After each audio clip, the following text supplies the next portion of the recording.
ladies and gentlemen. It is Matthew Matson and Tron. When did you get that hat? A couple years ago. Wow. That's actually badass. Hang on, I'm going to put you back on full screen because now that the light's on it, it actually really shows up. Yeah. Nice. So it's a. There you go. Yeah. So it's a LED light up hat that we got to go to when I went to Disney. I wore it at Disney, and that was before the Tron ride came out, but like 2 months before it came out, we were there. So they had stuff ready to go. Yeah. Right? Merch, everything. Well, yeah. no, I had this before that. Oh, my bad. Because I wore it there. So when we were out late at night in Hollywood studios, it's pretty dark out there. So I had a little extra. Safety light. don't want to get run over. Yeah, we're going to talk about Tron Ares. That's for sure. Flynn's Arcade. That's it made a little cameo. Yeah. I honestly don't know how many people are just so invested in the movie that they're scared to death that we're going to spoil something. And honestly, I don't care. I know. Yeah. We'll talk about that in a little bit for sure. Yeah. And not that I care whether anybody wants it to be spoiled. There's nothing to spoil. So we'll get into it. One, there's nothing to spoil, and two, not enough people care. And we'll talk about that. Yeah, that's for sure. And a couple of things people do care a lot about. And then let's see here. Yeah, got a few stories. The fact that the swords are on the wrong side. I've got some work to do tomorrow. Oh no, you got to correct some imperfections. Yeah, so this is Xavier with the armor. Okay. And there's Budo. Okay.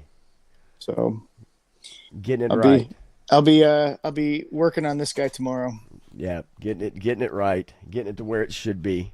I still don't understand that mistake. I don't know how that happens. I don't think they care. I don't think it just. Well, it comes down to a lack of detail, right? So they're not detail orientated on things that they don't care about, right? And Lenny cares about the dreadnoughts and the weird stuff, and so he does a really good job with caring about those details. But when it comes to where the foregrip is on a machine gun or where the Japanese actually carry their swords, doesn't care. Well, do you think that it's a level of care of the dreadnought so much that you would misspell Knox? Well, they did do that, didn't they? Yeah. There's a lot of editorial mistakes that aren't happening because they don't have the proper personnel in place to double check those, or people are not detail oriented enough to care. It could be a little bit of both. Sorry, I had to cut my fan off. Started getting a little cold. After it was a little hot. Could be a little bit of both. Yeah. Welcome in. Evening Blend already in progress, ladies and gentlemen. Already in progress. So on a side note or a front note or whatever, back note, been quite a week. I was telling Matthew had some computer problems, and literally right before we went live, what I was talking about happened right before I hit the button. It literally cut me out. Browser cut off. You guys have seen it, I'm sure, if you've watched the show enough. So I don't know what else to do. I think my video card might be, what I was told, could be dying, so to speak. Yeah. So we'll see. And then stepped on a big old shard of glass behind the bar last night and had some broken glass in my big toe. A shart of glass. A shart of glass. A big old shart of glass. And it wasn't playing with me. And it still ain't playing today. But, such is life.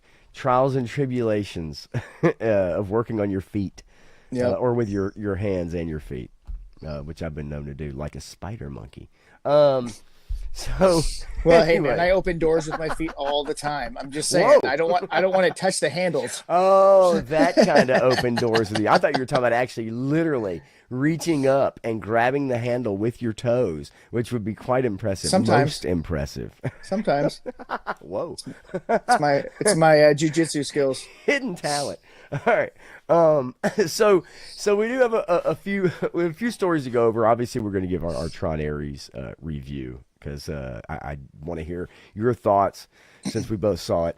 And then we do have some remembrances, obviously, of some folks that have passed away. And then a few bits and bobs and a little news about Rise of Skywalker. And how much money it made didn't make. The stuff that we've been telling you for months. Yeah. It's finally coming to light. Yep. It's what happens when you film in other locations, right? You get tax breaks and all that good stuff. Well, if you report properly. Right. Wonder Man is going to be coming out on Disney Plus. And then I wanted to bring up the Baz Luhrmann Elvis e-pick that he sold that was at a couple film festivals. It's going to be coming out. Not taking a long time on it, but I think it's pretty cool. Matthew Lillard. You know Matthew Lillard, right? Yep. He has a new role. He has a new role. Zoinks! In a show that we both kind of didn't like. But he's got a new role in something coming up. And then and I saw an article about Stranger Things Season 5, how it was maybe going to change the way that television is made. Well, have you seen the displays in Targets? Not yet. So if you go into a Target these days, there's an entire section, like 3 aisles away, you'll see signs that are pointing you to the town. And then there's at least 1 row, if not 2 kiosks and a row full of Jazzwares, Stranger Things action figures and props and things from the show and T-shirts and glasses, and it's like a houseware section of Stranger Things things. Really? Yeah. Interesting. Okay. I have not seen it. Of course, I don't go in Target a lot. I get in there every. Not a true toy collector. Got it. Not. Yeah. Well, you know. Well, why would I? Why would I go in a Target if I collect toys? Why would I? What's the point? There's nothing there. Except you can find great stuff on discount. You know, I can find $40 brand new albums on vinyl and everything else. Oh gosh. The best thing, folks, I saw at a Target recently is my son and I saw it's for kids. It's in the little kids aisle, like 2 to 5 year olds, and it's a DJ thing. It's a DJ thing that has a mixer and like a scratch thing, like a turntable. It has all these buttons. We spent probably 15 or 20 minutes playing with that thing on demo mode at Target. Oh, nice. That's the best thing I've seen there in I found a one at long Walmart. It was about this big, and it was for Playmobil, and it was up front in like the $2 section of stuff. So I got a couple of them just for the speakers that I put with my cold slither. Okay. Okay, see, I get that. That's good thinking. Good thinking on you. But yeah, this little kid DJ thing, it was nice. It was That's pretty really freaking sweet, man. And it's I don't even remember the brand, but they do all kinds of crap like that, you know. Cool. But yeah, anyway. But yeah, you ain't gonna find many toys. Not any toys that we're interested in anyway. Yeah. So let's say hello to a few folks that are here, and as we jump in, get a few more people. I know Shane is always on Replay Squad because he's probably a busy dad. The busy dude, right? Let alone with his own stuff. Johnny he was Reno. on Full Force today. Oh, sweet. Getting some shout outs. Okay. Love it. Johnny Reno, cheers to you, brother. Stanley, been working hard. It's Stanley's always he sends pics, man. He's wearing his Joe Fest t-shirt. Oh, there he goes. Dang it. Yep. Okay, still there. Hang on. Always wearing his Joe Fest stuff. I like this hoodie. I wear this hoodie all the time, and that's why I have 3 of them, by the way. Let's see. So I can keep them clean so they don't stink or wear out too fast. Oh, come on. Can you hear me? Yeah, I can hear you. Okay. So, yeah, for some reason, my camera option, it won't allow me to select. It did a few minutes ago when you and I were on. So much fun. Yep. That's a good time. All right. Well, at least as long as you can hear me, that's great. Yep. Okay. I'll see if I can get the camera to boot back up here in a minute. I don't know what's going on. But regardless, yeah, Stanley, he's always sporting his Joe Fest T-shirt, and Awesome. at Love all the it. concerts he works and events and all that stuff. So it's pretty fun. Yeah. Menjoza, what's up, What's up, Menjoza? Menjoza? 3-star draw is here. They should throw the hat in with the HasLab, the Tron HasLab, and some patches, and about 4 more figures. Man, yeah, right. I mean, they got to do something to breathe some life into that. That was a debacle and a half. Yeah, as a big nothing burger actually. Well, going like I on said, there. there's not enough interest in Tron, much Right. less the 3.75, and people are confused because when you say 3.75, you mean O-ring. When you say 4-inch, you mean modern articulation. And they're Right. saying 3.75, but they look modern. They've got a lot of modern articulation. They don't look like O-rings. And I so guess- there's a large amount of confusion in the name of what they're doing and then Right. the execution. I guess my question is who is asking for this? Disney. Disney said, if you're going to get our brands, then you will have to do a Tron thing. And then Hasbro pushed back and said, how about we do a crowd fund and see what kind of interest there is in it? And so this is what they're doing. Yeah. And then when it fails, they may scrap the 3.75 line altogether, but they're definitely going to scrap ever making another Tron figure. They're going to license that stuff out to other companies, like this other company that's making the 6-inch figures. Yeah, I could totally see that. I guess my question definitely was like, who is even asking? No, you yeah, know, for Disney. that, Disney. right? They're the only ones. I mean, I guess. Damn, boy, my camera.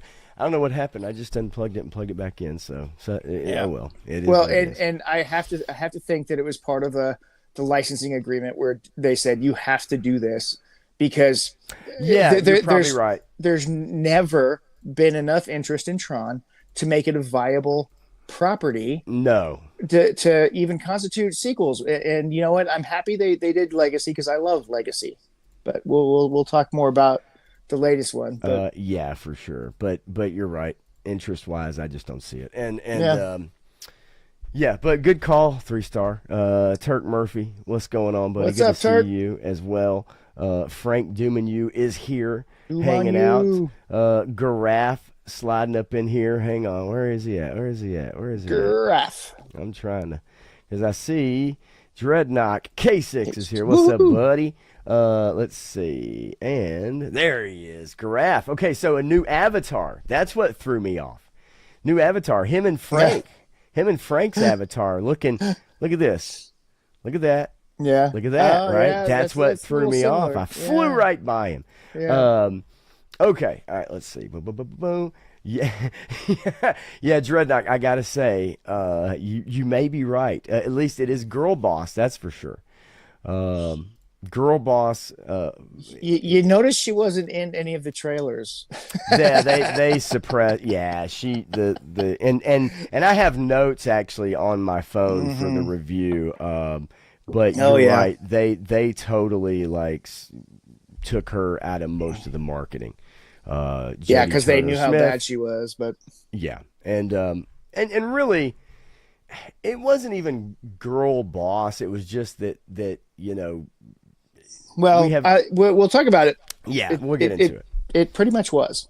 Yeah, well, yeah, I guess, but it was, to me, it was a bit part, really, very Yeah. bit part. Yeah, But okay. anyway, all right. Yep. So, let's see here. All right, I'll tell you what. We'll lead off the top. Let me pull up the email myself. All this stuff. So hopefully it'll let me share it too, and maybe I'll get my camera back at some point in time. Diane Keaton, 79 years old, passes away. What was this? 2 days ago? Yeah, it was pretty recent. Yeah. I mean, very recently. Which, if you're of our age, for sure, this is an actress you've known for a long time. Yeah. That was in a lot of stuff. Now, they bring up Annie Hall, but I liked her with Jack Nicholson. Was it Something's Gotta Give? Was that what it was? You know, I know her name. Yeah, Something's and Gotta I've Give. seen her in stuff, and I just can't Yep. place her in stuff. She was in The Godfather, Father of the Yep. Bride. That was good stuff. Yeah. Baby Boom. It's been a long time for me. Reds, I definitely remember that. Marvin's Room. I know that's one of your favorites. Most recently, I do remember her being with like Kathy Bates in that summer camp movie. Yeah. I remember seeing stuff with that. But long time actress. And wasn't she kind of on again, off again with, was it Al Pacino? No, I have no idea. I think so. Yeah. But she was in Godfather 2. But yeah, she just recently passed away. So obviously, at least want to mention, not an actress or, that I guess for me growing up with somebody, I was like, oh, wow. Right. Like she, there's ones that for me really hit home Right. and maybe were even a little younger, right? Closer to my age where they were more of a sex symbol to me. Right. Yeah. But really, probably the big one I think for you and I was this fella right here, Drew Struzan. This guy did most of the posters that we grew up on. Hang on, there you go, right there, right. I mean, and they just don't do movie posters like that anymore. Yeah. Well, there's only one person that even came close, and this book is amazing. It's pretty cool.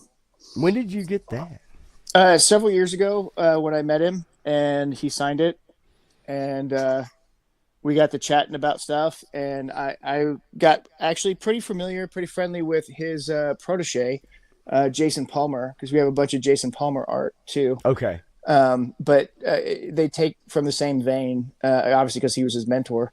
But Drew created all of the greatest movie posters that you can think of in the 70s, 80s, 90s, and beyond. I mean, he created so much art that is so crucial to the selling of movies and the movie industry. Yeah, I mean, his paintings are just phenomenal. I mean, just as you flip through, I mean, you can, obviously everybody can kind of go through these, right? But them all. Yeah. Big Trouble in Little China. I mean, it's just this style, yeah, right? This style of movie poster that in the 80s in particular. Well, the thing is that he was every kind of style, but he'd made these paintings or collages or whatever was necessary for the film. Right. And then everybody's trying to copy it now digitally, and they just aren't good at it.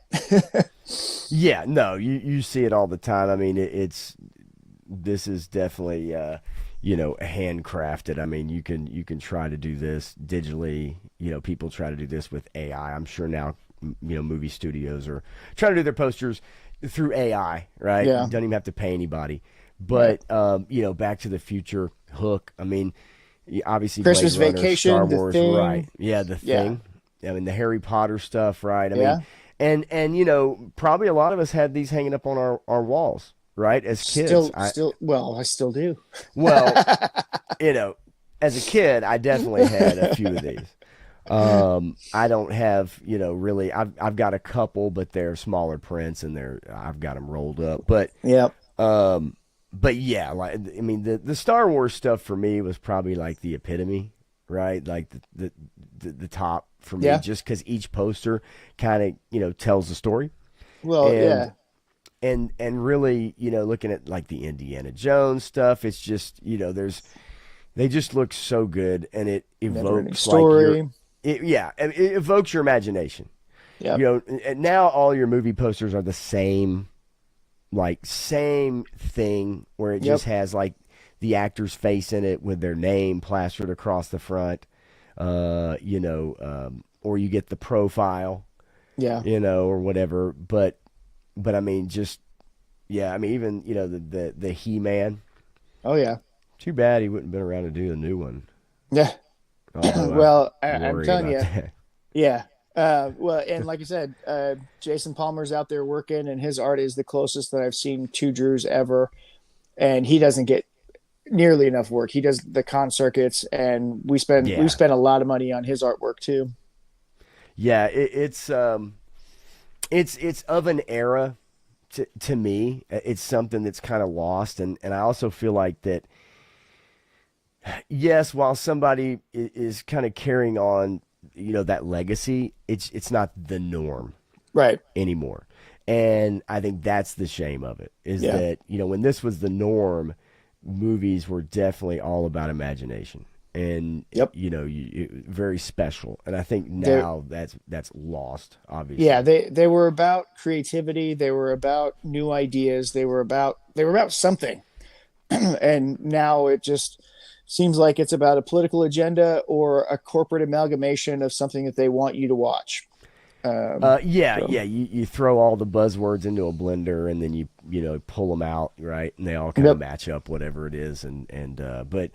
But yeah, they definitely a loss for sure. But yeah, definitely remembered. I mean, for sure. maybe you didn't know the name, but you damn sure knew these posters and this work. I mean, even Absolutely. this poster for uh,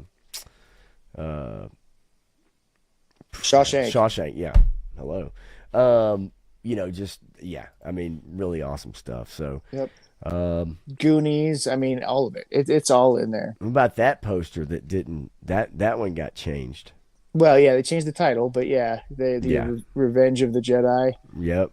Yeah. Yeah, Garaf, I agree with you. It is one of those things that, like, as we get older, you start to see these people that you looked up to, people that created stuff, or actors, or musicians, or whatever, right?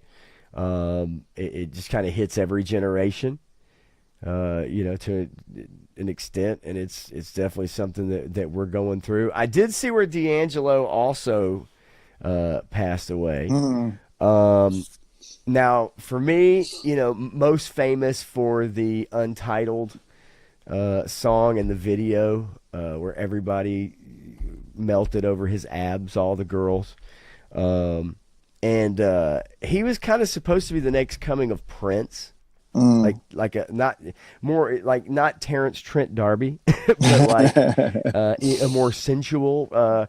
But I just never quite panned out, to be Yeah. honest with you. Yeah. And didn't have the staying power. The end is near. Yeah. Well. Yeah, Turk. Yeah, I feel you. I mean, look, hopefully for a lot of us it's not, and hopefully for a lot of us we still have plenty of time. Yeah. But anyway, so yeah, every now and then you see this happen, and it does kind of make you stop and give you pause, right? So Yeah. remind you of your own mortality, buddy. Yep. Let's see. Dreadnought says, "Peace. I'm out. I hate D'Angelo." I get it. No, I don't know that. It might be his favorite singer. I do not know. Okay, so tell you what. Before we get into Tron Ares, we'll hit up a few stories, but we'll jump into a little bit of box office real quick and break it down. The BO is stinky this week. The BO is pretty bad, isn't it? Although Tron Ares is at the top of the heap, a big 36 mil domestic, rocking and rolling, $180 million budget. Not gonna make it back. Yeah. It's even I think internationally, it's got less. Yep. Less And overseas. And remember, folks, if we break down the numbers, $180 million budget, that means they have to make three times that. If that budget's even accurate, they have to make three times that at the box office, because Yes. you have to take into account that international sales, you're getting between 10 and 30% of that back to the studio. And domestically, you're probably getting 50, 60% of that back. So when you take those into account based off the box office, you have to multiply it by 3 essentially, and that is what you have to achieve to break even from a movie budget. Now, if they shot internationally, like in the UK, the true budgets will come out in 2 years when they have to report for their tax breaks. Right. And as we saw with another film that we'll talk about later. Yeah, and I've got it pulled up for here in just a bit. Roofman. That's Channing Tatum, isn't it? Channing Tatum playing Yep. it's kind of a guy on the run. Yeah. It's a heartwarming tale. You know what it is, right? Yeah. It's guy on the run who's actually a good guy, and then he falls in love because he's pretending to be somebody he's not. And then obviously that all goes sideways, right? Yep. And it's a bad title for a movie, though. Yeah, it's pretty stupid. One battle after another. 140 million.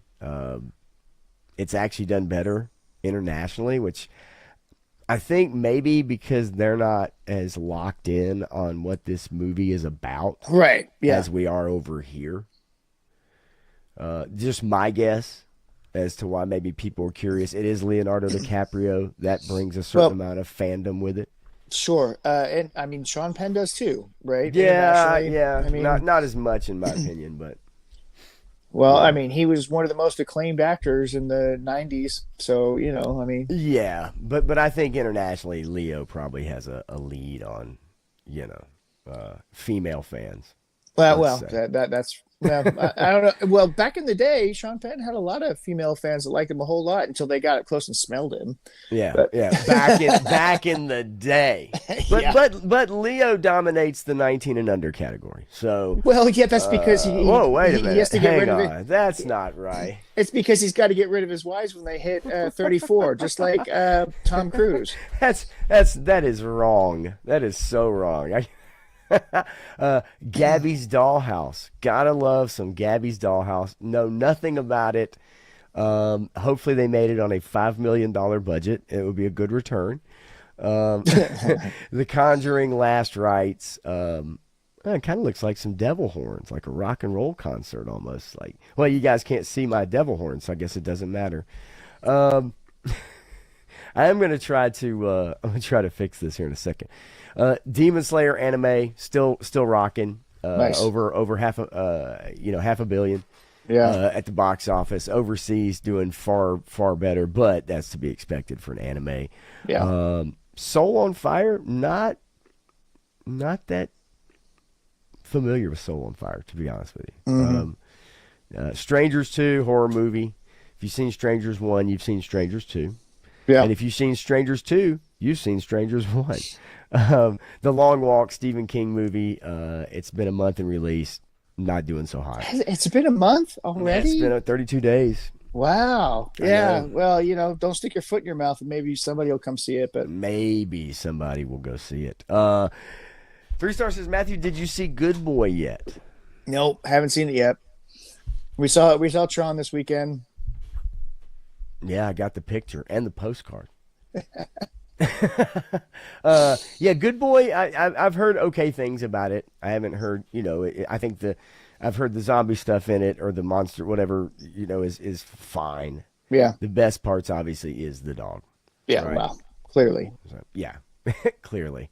Let's see. Speaking of not so clearly, let me do one thing to see if I can clean my camera up. Give me literally like 10 seconds. All right, we're counting down. Turn it off. Click clock. Turn it back on. Click clock. Click clock.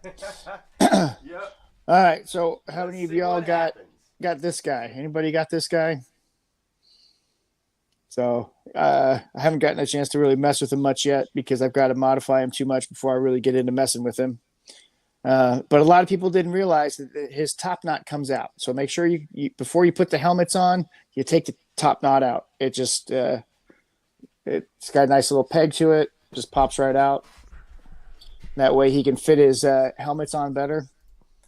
Both of them fit better without the top knot on. So yes, be sure to do that. I'm going to create a little army of samurai here, I'm sure, but I've got to spend all the time modifying them. So we'll get there. I got to have somebody to battle the mythical creatures of the night.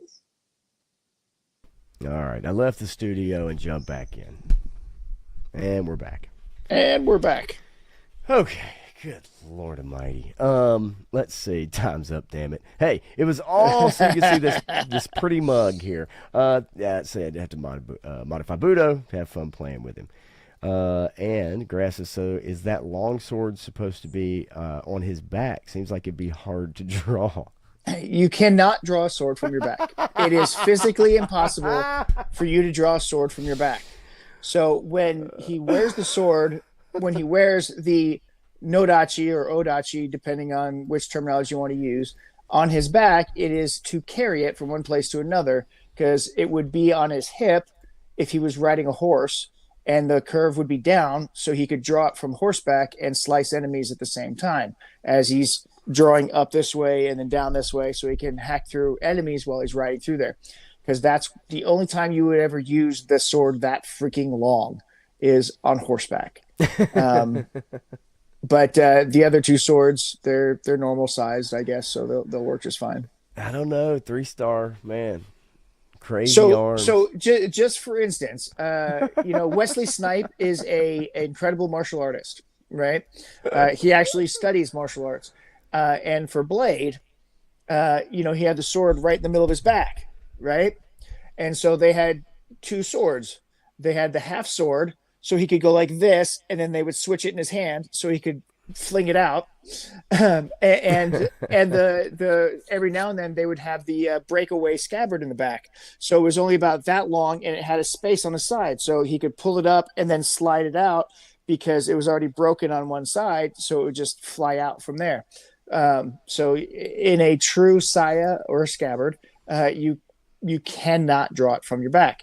Now, if I was to show you how to actually draw a sword properly, you wouldn't be able to get the sword out of the saya until I went through all the mechanics of how to do it properly. Just because just this in itself, you're not drawing a Japanese sword that way.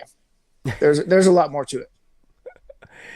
Good old Shad. I know you're talking about. Yep. Yeah. I'd have to watch that video, Mendoza. I definitely have to watch that. He's working on because he gets so many comments on the katana and how great of a sword it is.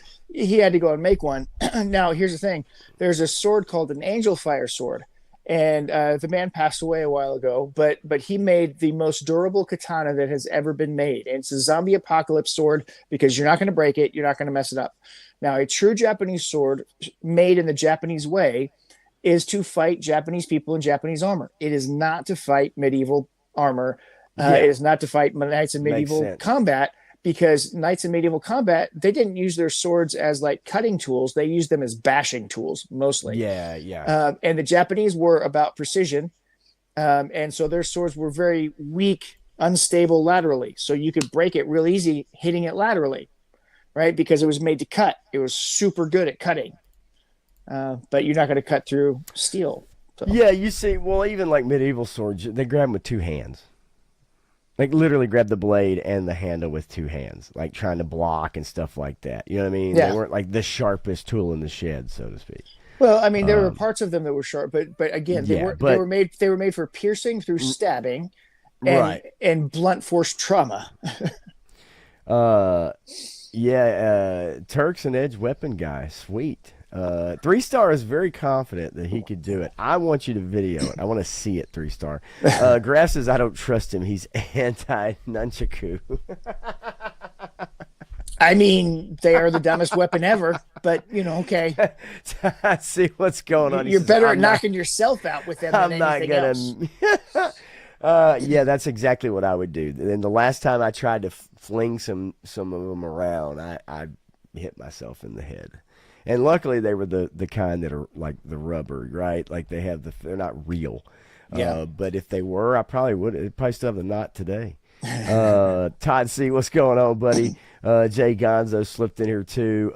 This is not going to go mutilate Budo either. We have a lot of anti-mutilators on this chat here. Hey, you know what? I appreciate that, but this isn't mutilation. This is fixing a problem. Yes, good idea, Todd. You know what? And Giraffe, maybe we'll test that out. We'll test that theory next year at Joe Fest, and we'll see if it actually works. So one of the stupidest things I ever saw at a competition, was in a weapons competition, in an Okinawan weapon system, right? And so the weapon system calls for a pair of nunchuck for the kata, right? So a person had two of them. Damn. Right, and they're flying around this way, that way, and hitting themselves in the groin and the thighs, and like going like this the whole time. I go, no, dumbass. A pair of nunchuck is one piece of wood, another piece of wood, and a string in between. Right, that's a pair of nunchuck. Okay? Yeah, it's like a pair of pants. They have one leg each. Yeah, and if you actually hit anything with it, it does bounce off. So I'm just saying. Oh my God. I don't even. I can't wear it. It's off the rails. I don't even know what happened. Gone. I don't It's even gone. care. Okay. So, I did want to get into this news because the Rise of Skywalker Tron I want to save for a minute, okay? Okay. But I did want to bring this up about Star Wars because we have seen the rumor mill lately, and it's based off of Bryce Dallas Howard, okay, and her talking about Ahsoka season 2. And we got this set picture of two of the stars. Okay, two of the stars. Now look, nothing could be gleaned from this picture, right? This is just two co-stars having fun on set, you know. Bryce Dallas Howard described Ahsoka season 2 as romantic. Now, of course, Star Wars Holocron, they want this to happen. Could we get a Shin and Sabine romance? Okay, so this has fanned the flames of the shippers out there. Okay, the shipper community for Star Wars, and this is what Bryce Dallas Howard technically had to say about Ahsoka season 2. She said it's so good, it's beautiful, it's thrilling, it is adventurous. It is romantic. It's all the things that you want from an epic story. Now, the it's romantic part, if anybody watched Ahsoka season 1, there's no romance. Nobody's interested in anybody. There's not really any emotion. There's not any real emotion, but there's really no romance in it at all. As a matter of fact, it's very anti-romantic in the fact that characters who haven't seen each other for years are reunited, who possibly could have had romantic ties from the Star Wars Rebels show, and there was a big nothing burger. There was no emotion. Like it was like, "Hey, how are good buddy, you, old buddy?" pal." Yeah, it was like, "Hey, buddy, good to see you." Yeah. And so what's up, Nolan? Good to see you. Shippers are people that try to wish, like Raylos. They want Rey and Kylo Ren together, or they try to ship certain characters. They relationship them together. Let's rewind this a bit. Shippers are fanfic writers who create pornographic fiction about their favorite characters coming together, and those are the people writing everything in Hollywood now. Are these fanfic pornographic writers who back in the day shipped Spock and Kirk together. Okay, this is where the term shipping comes from. It's from Star Trek fanfic that was pornographic about Leonard Nimoy and James T. Kirk and William Shatner. With Tumblr art to boot. Oh yeah, your Reddit crowd, so to speak. And so this is. There's people out there that are like, oh wow, we could get Baylan Skoll's little apprentice, little blonde-headed girl, and then Sabine Wren, and people are speculating that is going to be the love, the romantic part of the show. It does come from the word relationship, but it was also back in the 70s. Even the 80s, when people were writing Star Trek fanfic, and then that's right when people were talking about shipping, and people were talking about spaceships, and like kinda, wink, wink, nudge, nudge, and it does come from relationship, but also people aboard a spaceship, and then it just revolved and just turned into all kinds of weirdness. But yeah, it's and look, it is. If you want to go down that rabbit hole, and I would tell you don't. Okay, don't go down that rabbit hole. What's up, Crusty Old Crow? Stopping by just to hang for a little bit. Dropping in for the listen. Good to see you, buddy. 3-star. Ooh, Globulus and Cobra Commander. Oh, no, I don't. I do not want to see that. Stew for lunch, what's going on? Bullshippers are gross. No, tell me you didn't lose me. You didn't lose me, did you? No, I said okay, good. It sounded weird on my end. That's why I wanted to. I tried to mute it before I sneezed. Oh, okay. No, hey, bless you. Thank you. Bless you, my child. Okay. So nonetheless, so that's kind of that's kind of the new rumor right now, is that the show is going to go in a direction. Would it surprise me? No. It wouldn't surprise me in the least if they decided that was a direction in this show that they wanted to go. Ahsoka season 1, not good. It's not good. No. I like Rosario Dawson. She's not the right person to play the role. She's just not, and she can't fight. She's really slow. Hey, well, she's getting a little bit older, but it was all about the way they shot it and the way they scripted it, because she's so much of a better actress than what was presented in that show. Because I know she knows how to emote, but they didn't let her emote at all. Where was that? You talking about Graf? No, Tatsi. Shooter, I always put her with Stalker. I don't know, because they're OG, right? She's supposed to be the 14th member of the OG 13, right? Yes. So that's why I always put them together. I mean, that makes sense. But then, see, there's some people out there that would put Stalker with Snake Eyes and Storm Shadow. Well, you got, because you got Stalker, Snake Eyes, Storm Shadow, right? But then you have Snake Eyes, Duke, Scarlet, right? So you've got all of these things going on, right? Revolving around Snake Eyes. What really did happen in that foxhole in Vietnam? I'm just saying, there's a reason why he picked the Payne Brothers outfit to turn into. The Payne Brothers gave him a BDSM outfit. I'm just saying. It's a gimp suit, man. Damn it. Man, I'm not going to be able to go to sleep tonight. Graf want to know if you saw the trailer for Starfleet Academy. Yeah. Yeah. I'm sure you want to scrub your eyes after that. Well, if you heard me on Sunday at all, you know my opinion of Alex Kurtzman and everything that he's ever touched. So there. Right.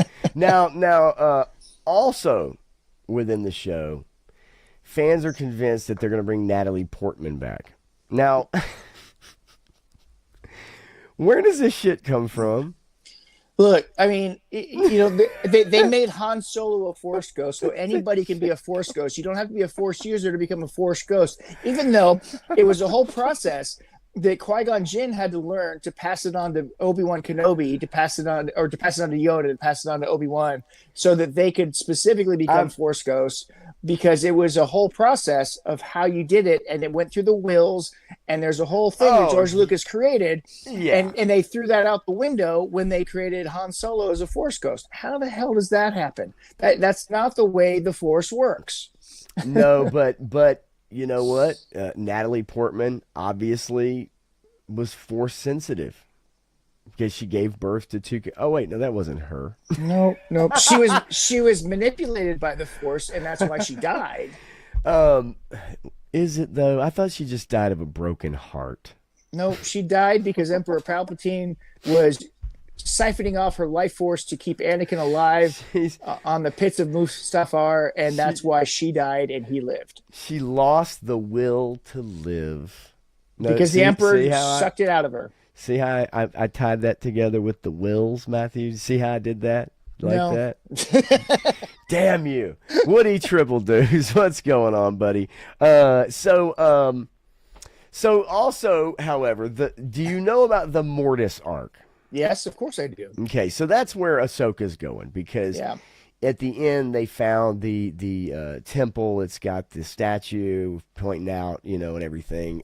So at the end of the Mortis arc, they're all gone. I mean, the only remnants of it is the daughter, as seen in the owl, because we see the owl. We did see the owl in Ahsoka, so obviously they're hinting that the daughter is still out there. So but the son and the father are gone. That's right. But the mother, and that's the picture here, Abeloth, this is supposed to be the rumored villain for season 2. Now remember, we have Thrawn also, by the way. No, that's not Thrawn. Fake Thrawn. That's not Thrawn. That's Thrawn the fast. It's so bad. Look, when I want to see this villain, and for you guys that don't know, the Mortis arc, this is the mother, okay, that gave birth to the son and the daughter from the Mortis arc from Star Wars, who didn't Clone exist Wars. until this very moment. You're right. Well, not till this moment, but did exist in canon for a while, but then they kind of there was no mother.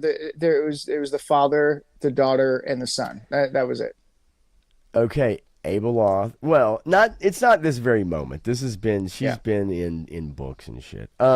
But bottom line is that they're theorizing this is going to be the villain, but it says right here, the most exciting theory is that Natalie Portman could return as Abeloth.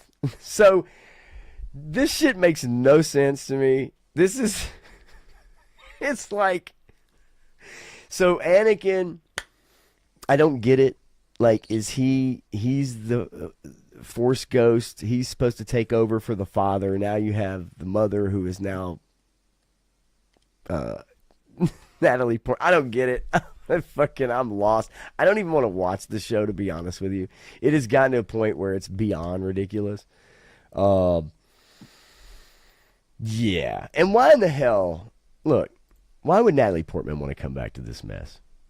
That's kind of my question. No, she wouldn't. I mean, she didn't want to come back for Thor. She doesn't need after the first movie she was in. They contractually obligated her to come back and do a couple more things, but that's why she died off or wasn't there for so long. And then Thor Love It, the universe got so big, she's like, okay, I could make some money with this, I guess. But yeah, no, okay, you gotta tell me here, because Abeloth never existed in any book that I've ever read, and I read all of them except until the Disney era. So it has to be a Disney creation. Totally. So it doesn't count then. I think they'll try anything just to get people to tune in. This isn't even a Dave Filoni creation. No, but it's his baby though. Well, the time travel thing. Well, Ahsoka is his baby. Ahsoka is. Yeah, but they ruined Thrawn. They have these zombie stormtroopers. They don't have anybody intelligent enough to write Thrawn. Sabine Wren the Force. Somehow she force pushed Ezra across a giant gap to get on a ship to then somehow show. It's a fucking nightmare. If any of you guys have seen Ahsoka season 1, let me know in the chat. But it is an absolute nightmare. And I don't even know how they're going to do season 2. I don't think anybody's going to watch it. I don't know why they would waste the money other than being a tax write-off. Right. That could be the only thing I can think of is why they would. It truly makes no sense to me. And the show, no one watched it in the first place. It's like all those shows. No one's watching them. Yeah. But I guess, you need content, so you got to spend money on content. So maybe they're getting their money back somehow. It's a shell game. They're hiding money over here and paying people over here, and they're doing everything they can to fool the banks into giving them more money, even though they're not repaying any of it. So speaking of another show, season 5 of Stranger Things. Okay. Yeah. So the reason I wanted to bring this up is because, Turk says not me. Yeah, not many. I watched it because I was curious. I love Star Wars. I hate what they've done to it. Yeah. But I watched it because I thought, okay, maybe I can glean something out of this show. But no, Ahsoka season 1, not good. And I don't expect much from season 2. So Stranger Things season 5 reported budget. If it's true, it will change streaming forever. How? Okay. Is it a nothing budget? Because it should be. Right, but check this out. It says it's been reported Stranger Things season 5 cost approximately $50 to $60 million an episode, with a total budget of around $400 to $480 million. Okay. So that is Disney's stupid budgets. Yeah. Is that amazing? Like 50 to 60 million an episode. Now, it redeemed itself. Stranger Things redeemed itself somewhat with season 3, 4. Yeah. The last season, right? Season 2, season 3, was a mess. I think season 2 was a mess. 2 and 3, but I think 2 and 3 really fell in a hole. Last season, I think they brought some people back, with the whole Eddie plot line and everything. So it says here, the rumored $480 million budget for Stranger Things season 5 is significantly higher than what Netflix paid for the show's debut. And although they haven't confirmed the exact figures, the rumored budget for Stranger Things season 1 was approximately $6 million an episode. So that's where they started, $6 million, and they're ending up reportedly between $50 and $60 million an episode. You're gonna watch it, and we're gonna say, where the hell is the money spent? Where's the money? Where is the money? This is a money laundering scheme. And so this is where it says how the budget could impact streaming. Okay, season 5's budget and its gradual cost increase over the years reflect a significant shift in the streaming TV industry. Movies have always been expensive, and their budgets continue to climb. However, TV and streaming projects were, for years, typically far less costly. If a project needed a large budget, it needed a theatrical release. That's no longer the age we live in. Theatrical projects aren't the shoe-ins they used to be, and Stranger Things was among the earlier streaming exclusive series to prove just how lucrative streaming could be. Season 5 isn't even the most expensive installment to date. Prime Video spent $465 million on Rings of Power Season 1. Yeah, I was going to say. The Acolyte also wasted millions of dollars per minute. Absolutely. Harry Potter for HBO could get upwards of $500 million per season. It says this could mean a change in what audiences expect from a streaming project. If a show hopes to succeed, it won't be able to get away with lower quality special effects and performances that were previously the standard.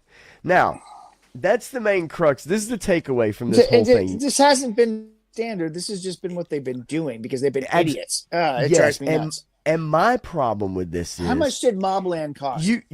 How much did any Taylor Sheridan show cost per season? Besides you name it, right? Yellowstone, you go back and you look at Landman, you look at The Gentleman, not just Taylor Sheridan, but these really good shows, Terminalist, or what's that other one called? Reacher. What are the budgets of those shows, and how good are they? And those are bringing people in, right? So you don't have to spend $50 million an episode. And that's what I was going to say, because here it even says the trade-off, okay, if this is the new standard, is that viewers will have to accept that new seasons will consistently take longer to produce. Okay, here's the problem. Here's the problem, right? Number one, the best shows aren't spending that kind of money, and the ones that are, for instance, even Stranger Things, you say, okay, 50 to 60 million an episode, and then you see it, and like you just said, where's the money, right? You look at the effects, and you're like, okay, fine, but this isn't mind-blowing. I didn't think the fucking effects in season 1 were mind-blowing. Right. The main villain, it was like, okay, that's fucking goofy. The shit looked goofy. The upside down world, it's goofy. You can recreate all that stuff on a set. Yep. And you don't need any of that kind of money to do it. And then on top of that, it is correct. These shows take longer to make, and and I know what happens. People lose interest. If it takes 2 to 3 years between seasons, people don't give a shit anymore. Pop, when was the last season of Stranger Things? Was it 3 years ago? Oh, it's probably 3 years ago. Okay, so these teenagers are adults now. Oh, and they look every bit of it. Yeah, they do. Now, they jumped forward in time sure. to account for it, okay? I get that. But the bottom line is, dude, House of the Dragon, any momentum that show had, any momentum that most of these shows have, where they're this huge success, if it takes 2 to 3 years for the next season, man, you can chalk it up. Yeah, folks, let's think about this. Let's think about Cobra Kai, okay? What did Cobra Kai do? They kept everybody on a schedule, and they kept producing episodes. They take a little break every now and then, but they'd come back and they'd continue to make episodes, right? That show was pretty consistent. There was a little bit of gap every now and then, but for the most part, it was very consistent in its release, and they made it through all 6 seasons. They told a story arc, and then they finished it with the Legends movie or whatever. Yeah. It's just, when you think about, you have a hit show. Okay, we talked about this again. The way television was made for decades was that you'd get 22 to 26 episodes a season. Yep. They'd churn them out. You'd have your holiday episodes, right? You'd have your Halloween episode and your Thanksgiving episode and your Christmas episode. They'd take a break. They'd come back. They'd knock out 22, or how many ever to finish the season, and they get right back on the wagon again. This 2 to 3 years between seasons of TV shows, when they're spending this kind of money, it's unsustainable. No, you can't keep viewership, especially when you're making 6-episode seasons, 8-episode seasons. Oh my God, that's the other thing. You're getting 6 to 8 episodes a season. Yeah, and whereas if you released weekly, okay, you have 2 months where you're engaged with people. Okay. Right. Now, if you have 26 episodes and you're doing weekly drops, you got half a year. You got 6 months of engagement with people. And then you got a little bit of time off to watch reruns and get caught up on the ones you missed, whatever. And then you come back around with a new season. Okay. And it's already there and ready to go. I mean, the old model worked for a reason, and the new model isn't working for reasons. And then you have, look, I get it. Stranger Things was a phenomenon. It became a huge thing. It was the biggest, most watched show on Netflix, right? And then another season, then 2 seasons go by and it's not that good. Then the 4th season comes out. It's the most watched on Netflix again. But when it takes 10, 11 years or so to get 5 or 6 seasons of a TV show, it's going to lose steam. And let's think about this too. Okay. Harry Potter. Okay. It's supposed to cover 6 years of school time or whatever. Right. This show's going to take over 12 to produce. So the actor playing Dumbledore is going to die before the end. Oh, wait, that already happened in the movies. And how many other actors that you've hired on are going to pass away and have to be replaced before you finish the series, because you're going to take 12 years to get through 6 years of school. They're going to have to, they're going to have to film nonstop, right? With the kids and with if they really truly want to do each book and they want to do them that way, you would have to film nonstop, around the clock. You would, but you can't, because the SAG-AFTRA rules, right? And everybody else's rules. So there's going to have to be breaks. There's going to have to be timeouts. How long? And you got kids. How long each of these seasons going to be? Are they going to be 8 episodes? Are we looking at 26? Because look, if you're trying to fill some of these giant books full of information and cover that in one season, you're going to have 26 episodes, right? There's no way. There's no way. I don't see how they can complete this under the current model of the way everybody's doing things. It's just not going to happen. And I think people would show up for Harry Potter. I think they would show Absolutely. up. I think they would finish it out. But I just don't know from a practical perspective of filming it and actually having, these same actors commit. I just don't know how that's possible. And look, it's one thing to have a CSI Miami, okay, or a SVU, Special Victims Unit, Law and Order. Okay, you can have those characters for 20 fucking years. They do. That's fair. But they also have, now it's 16 episodes a season. But my point is that they were able to film them. They didn't cost that much. You could knock them out, and then you could parse it out over 20 episodes, whatever. Right. But now at this cost and how long it takes, I just don't know how this is sustainable. And this article is a bit, for me, it's one of those things where it guides you along. It gives you this whole history. And then at the very last paragraph, it's like, well, this is how it could change streaming. It's people are going to expect, longer wait times, but they're going to have high quality effects. No, It's like, they're fuck, not. who gives They're a shit not about going that? to accept longer wait times. They won't, No. because they're going to be off. They're going to learn. They're going to go find something else. They're going to find Something new. Dexter, and they're going to binge watch Dexter from beginning to end, and then watch all the spinoffs right in that time frame. And then by the time your show comes back, they're so invested in this other show that was actually good back in the Yes. day. They're going to finish binge watching that and not watch the new show because they're like, oh, that'll be there later, and they'll never get back to it because it's gone. It's out of their mind. It's done. It's like Sandman is coming back. Who cares? How long has it been since the last season? Yeah, no, and no, it wasn't nobody gives a good, shit. No, right? nobody cares. And this is what happened with American Gods. This is what happened with so many other shows that are Yeah. out there that people just forgot about. Okay, whatever. It's been too long. I've moved on. And then if a show loses some steam one of its seasons, right? Then good luck getting it back. Stranger Things is the kind of anomaly in It that. is.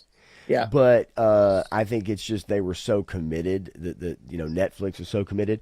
But for the most part, once something kind of loses steam, maybe it was a hit, but if it loses steam in that second season, man, then usually it's cut and run. That's why we see so many shows get canceled after season 2. So if you remember back in the day, one of the biggest things that ever happened to Netflix was Daredevil season 1. Okay, that sparked an entire universe of properties. And Netflix would have kept funding that and kept it going and kept it strong. But Kevin Feige said, no, fuck that Netflix stuff, and cut him off. Yeah. And took the property back and buried it because it was better than what he was making. And he didn't want it to outshine some of the stuff that they were doing. And he didn't want it to cross over because he didn't want to cross over with the television stuff. Because television was beneath him, as he would say. And so he screwed over that whole Daredevil Netflix universe instead of bringing it in, because the best thing they could have done was bring in Daredevil into the Avengers at some point. And you would have had these people come in and been a part of it and then gone back to their TV shows, and you would have kept it going, and it would have been an amazing relationship that they would have had. But Disney wanted to start their own streaming service because they're stupid, and it failed before it ever launched, and nobody listened to the actual facts of the numbers. They should have kept licensing their stuff out. Well, I mean, it's bottom line is I just don't think this recipe for success is workable. And Yeah, it's not. And we've seen a lot of these streaming services get bought up and consolidated, right? Hulu gets purchased. I mean, original content, yeah, Netflix will be around, fine. Disney's going to keep making stuff. But other than that, I mean, what's left? I mean, I guess obviously your Taylor Sheridan stuff, your Paramount stuff, but my point is that if it takes longer to make these shows, you get less episodes, and it costs more money. That's a recipe for disaster. I just don't know how it just works. It doesn't work. It's not sustainable because they're not getting the revenue to support that kind of stuff unless you're Netflix, and they're the only ones that can do it. Amazon doesn't care because they make their money off of shipping packages. So, well, I mean, yeah, you built in. I mean, and yeah, Garaf, yeah, it's nobody wants to sit through 8 or more episodes of modern writers' trash, which is a what sucks very big problem with a lot of these things. We talk about Alien Earth, and you've got whatever 8 episodes of that TV show, whatever it was, and you had 30 minutes of content that actually happened. Yeah, there's a big, and it was bad. Yeah, it was bad. You have. And that's, look, stylistic choices, things of that nature, how you compose your shots. Do you waste time? Like Alien Earth had a problem wasting time. Yes. With long walking scenes and rehashing of scenes or replaying of scenes, maybe from a different perspective, but that perspective didn't mean anything to the story. It didn't add anything. It was just, they're just filling in seconds here and there. Yep. Right. That was one of their biggest issues for sure. For that show. Sure. Definitely. But good ideas in there. They just didn't execute it. But yeah, I saw that article and I was just curious. I'm like, so how is this a good thing? Yeah. Is this a good thing for streaming and moving forward? I don't think so. No, not so much. All right, so I did want to touch on this really quickly. I mentioned it earlier. Here's our boy, Zoink Scoob. Going to be in Daredevil Born Again. Matthew Lillard. Yeah. Okay. In season 2, he's joined the cast. Everybody's cast to season 2. Yeah, it seems like it. That's for sure. He's going to be playing Mr. Charles. Do you know who Mr. Charles is? I'm guessing this is a made-up character. I do not know Mr. Charles. Evidently, he is another person working against Wilson Fisk. So they're bringing in another villain to kind of help maybe spread it out a little bit in Daredevil Born Again season 2.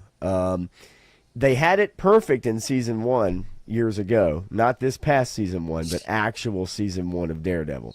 Right. But, you know, they screwed all that up.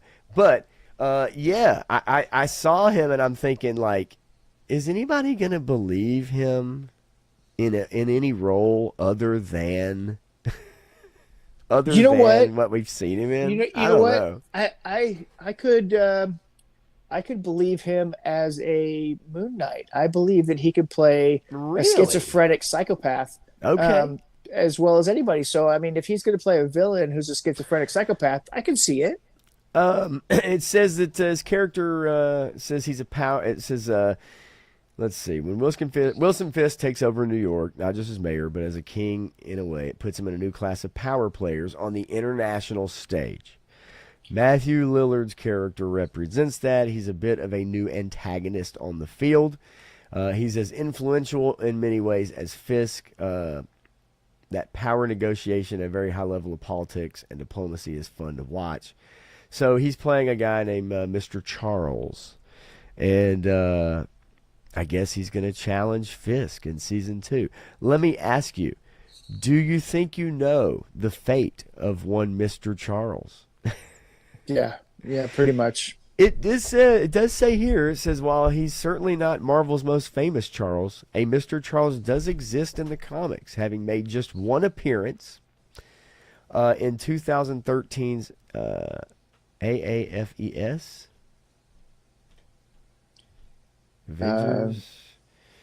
Avengers Assemble. You got I me. don't know. Anyway, it says he has affiliated with Roxxon Corporation. Oh, well, that makes sense. An evil corporation. Sure, he'd be a part of that, which is a counterpart to Danny Rand's company, by the way. But Iron Fist. Oh, no. Does that mean we're going to bring in Luke Cage, Iron Fist, and Jessica Jones? Yes. It does. Yeah, yes, they're coming, and they've already shown set photos and stuff like that of Jessica Jones. And yes, Froggy is back. Folks, Froggy is back. Don't you worry your pretty little heads. I know y'all were worried. He's dead, though. No, he's not. I mean, come on, people. Everybody was worried. But yeah, look at. You remember what movie this is from? No, I don't know. Is that from Scream or something? I think so. Yeah, that's what I was thinking. This is from Scream. It looks like it's from Scream. New Avengers starring the Fantastic Four? I don't know. I have no freaking idea, dude. No, AAFES? Where the fuck is it? FES number 15. 3-star says Scream 1. Yeah. Yeah, Scream 1, I figured. I mean, look at that young man. Look at that young man, right? That could have been you, Matthew. That could have been me. At that age, in Scream. Sorry. I just look at that picture and I'm just like, holy cow, dude was young. I don't get the AAFES. It's I really don't. They're new Avengers titles, and there's Fantastic Four and the Spirit of America. I don't know. They're just some kind of Avengers title. Yeah, you've got me. I really don't. I don't know. Okay. You want to get into Star Wars? You want to get into this story real quick as far as the Star Wars? Okay, yeah. Let's talk about this. I talked about it a little bit earlier. Yeah, talking about budgets and how to understand the article them. up. And so this will help us give you context to all of it as the true budget of The Rise of Palpatine was released because they needed their UK tax breaks. Right. So they basically put it at roughly $600 million for the making of The Rise of Skywalker. Yes. And if you take that as you have to make 3 times that to make a profit. Several people have been writing articles about the $1 billion failure at the box office. There's people already writing these articles. How is that possible, Matthew? How is it possible? Because it made $600 million to make it, and you have to get 3 times that to make a profit, and $1 billion is not 3 times $600 million. So we mentioned earlier, okay, so it says, remarkably, despite its staggering cost, The Rise of Skywalker came in under budget. The trilogy under was made... budget? No J.J. Abrams movie has ever come in under budget. Well, and that's why he's persona non grata. That's what they've been telling everybody, is that it came in under budget. It was made in the UK, okay, which that's where you get your numbers from. That's where you see the reason why, and I'll read it out really quickly so everybody understands. Okay, in England, studios filming in England get a reimbursement of up to 25.5% of the money they spend in the country, provided that at least 10% of the movie's core costs, if this stupid fucking article will, I don't want your jerseys. Okay. 10% of the movie's core costs are incurred in England. In order to demonstrate this to the authorities, studios set up separate companies to produce each film in the UK, and they are obliged to file legally binding financial statements. Okay? These filings are released in stages, long after the period they relate to. The process starts during pre-production and continues long after the premiere, and there's a good reason for this. It's revealed in the 2018 financial statements for the production company behind Star Wars spinoff Rogue One, which states that the company was involved in paying the ongoing production costs in relation to the film, even though it was released 2 years earlier. Mm-hmm. In short, the financial statements are compiled in stages over a long period of time in order to give the production team time to ensure that all bills are paid.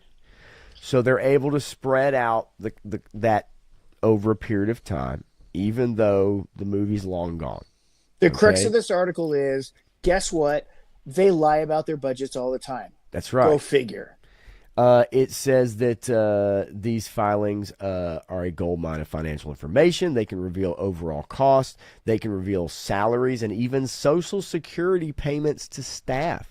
Mm-hmm. They also reveal whether the movie costs more or less than the studio originally budgeted for it. Rise of Skywalker state that 1 month after filming wrapped, the movie was in line with the budget. However, post-production costs less than expected, and by the end of the year, less than 2 weeks after the movie debuted, it was below the production budget. Although the reason for this isn't certain, it is coincided with the editing of the movie, which took less time than usual. You don't say. It's a fucking, because the editing was shit. Yeah, there wasn't really much editing. So it said the crew had less than three months less to work on Rise of Skywalker than Force Awakens. The reason for the tight timing is Disney insisted on sticking to the 2019 release date rather than delaying it, which would have increased the post-production time. Now, can I ask you a question, Matthew? Why would Bob Iger want to stick to the 2019 Christmas area release date on Rise of Skywalker in 2019? Is there any reason why Bob Iger would want to not delay it, spend a little more time on the movie to make sure it's right, make sure it looks good, make sure the editing is great? Why in the world would they want to make sure they stuck to that release date? I mean, there's all kinds of budgetary reasons for it. There's all kinds of payment reasons for it. And also before he wanted to pull the eject button, there. You think maybe COVID? Do you think maybe Bob Iger had an idea that COVID was going to affect movies in 2020? Salary reasons is exactly why, because, he knew it was coming, and that's why he set his retirement to happen right before the announcement or the news broke about it, so he could put the puppet Bob Chapek in place while he never actually left the building, and then blame everything on Bob Chapek when the financial reports were slapped on his desk before he ever saw them, before he could ever comment on them. They fired him at an Elton John concert on a Sunday night. Yeah, I'm just curious. I just wonder if, because before we really find out about anything, there are powerful people who already know, whether that's with stocks, whether that's, with all kinds of shit. And I'm just curious if, to maximize the money out of that movie, that they were insistent on sticking to that 2019, late 2019, to get in as much money as they could before theaters got shut down, because it was not long after that. No, I mean, it was the end of January by the time the U.S. was made aware of it. Well, okay, so I actually, that's not true. It was February, March, actually. I knew about it by January. Right. But that's because I have friends from those regions. And over the Lunar New Year, Chinese New Year, they were talking about it. And that was mid-January, end of January, I think. And so they were already aware of it. And they were worried about getting home and everything because this whole thing was happening. And so people knew about it in December of 2019. Yeah, because I just don't know why you would just want to stay hardcore on that. Now this article goes on, and I mean it gets pretty deep. It gets deep in the woods. Mr. Wonderful, what's going on? It gets deep in the woods. And reduced reshoots, accelerated post-production process was a force for good. If the movie had cost more to make, it would have reduced the studio's profit. So kind of by the way it works in the UK is that if they're able to make more money, obviously, if they are able to reduce the time that they spend working on it, and then what they get back in like reimbursements. For instance, Disney banked $103.8 million reimbursement for Rise of Skywalker, reducing its net spending to $489 million. Returns largely come from its share of the movie's $1.77 billion box office takings. Then you have the amount theaters pay to studios. Theaters get to keep about 49% on average. This research lends weight to the widely established 50-50 split, which would give Disney $538.5 million from Rise of Skywalker and a $48.6 million profit at the box office. So, spending $600 million on a movie and making $538, really making under $600 million, the movie, it didn't make any money. Didn't make any money. It didn't make any money at all. Nope. And even though they touted it as $1 billion film, it didn't make any money. It made $1 billion, but it was also down from the previous two Star Wars films that were released. Main title Star Wars. And because that was down, they were expecting more, and so they spent more. And now you've got $600 million that they spent, and they didn't make it back. And this goes to show you that, except for Force Awakens, every Star Wars project that they have put out has cost them money. Yep. Yeah. Every one of them. And so that's the thing. When you hear them tout about, like, it made $1 billion, it made money. And you take in the fact that, like, no one's buying DVDs anymore. Yeah. Right. And even as of 2019, most people were not buying DVD. Most people. I know. Right. And most people aren't buying Blu-rays. Yeah. Merchandising. Nobody's buying the figures. Right. So you're not adding to that revenue there. But it takes a few years for this stuff to come out. But it also costs money to make those things too, right? So. Well, that's true too. But yeah, either way, it's like the film ultimately it didn't make any money.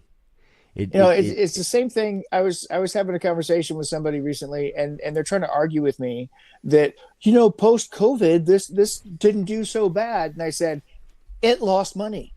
It lost a shit ton of money. That's bad. It doesn't matter if it's post COVID and those numbers are different. I can name 20 films that made more money than Superman did. What about Spider-Man? 20 films. I can make 20 films that made more money than Superman did in the last 5 years. Okay. And then Spider-Man right there, bam, that blows it out of the way. Top Gun Maverick, bam, blows it right there out of the way. There's a Inside Out 2, Yeah. bam, it made a whole ton of money. Okay. There's several movies out there. There's 20 of them in particular that made more money than Superman post COVID.